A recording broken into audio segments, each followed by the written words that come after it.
I feel like this, and I don't want to sound like too pompous or in my head too much, and I don't want to sound like this is cinema or anything nonsense like that. Cinema.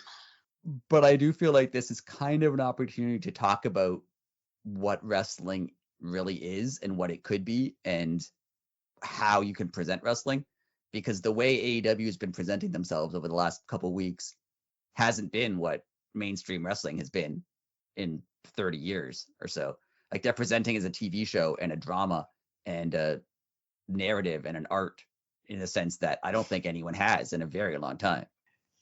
Yeah, I would consider AEW performance art because it is it's theater, it's athletics, it's it's literally everything.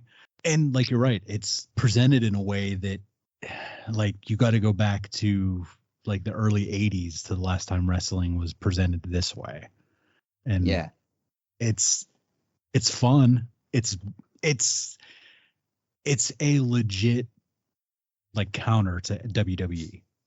I don't even know if it's a counter to WWE for sure, but I think it's a counter to wrestling, because wrestling in our lifetimes, or American wrestling, yeah, American wrestling in our lifetimes, because like even ECW, which was portrayed as like a over the top violence type thing, and they had emotional and meaningful storylines, but it was always presented still as a wrestling show, right? It was presented as it was a wrestling show where there were no rules and they could do whatever they wanted, but it was a wrestling show. Like Hangman specifically and Mox now as well, they're not even presented as really a wrestling show. These are characters in a drama.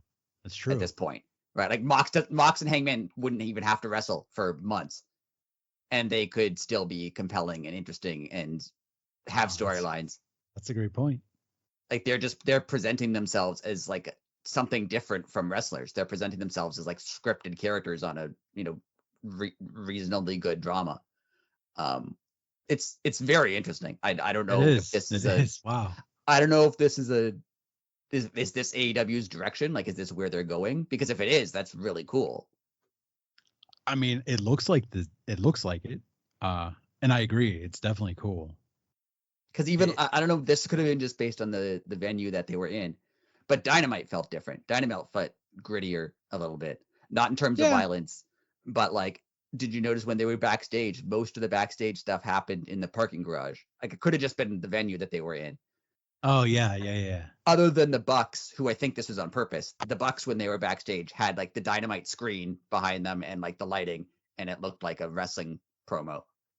But then everything else was just that's a good point. I didn't even notice that. In a dark room in the back. Like, it didn't feel like a wrestling show at all. Wow, that's a good call, dude. I didn't notice any of that. Interviewed Hangman like walking through a parking lot, and there were other people there. Like Dark Order was there. Like other people were just like, it wasn't a set. It wasn't right. It would have been like it really would have been if she was catching up with him backstage. Right, as opposed to like they put up a backdrop and he stands in front of it and does an interview. Like, it just, I don't know. To me, it felt very different. Good. Yeah, that's awesome. Yeah, I hope what they are doing. I think that they're taking this like it's realism, but it's dramatic. I don't know. I can't even explain it, but it's something. It feels like something. Oh, it's good. I'll tell you that. It's great. I thoroughly. It's weird because I can't say I enjoyed the pay-per-view, but like, it was compelling television, and I was hooked on it. It was so good.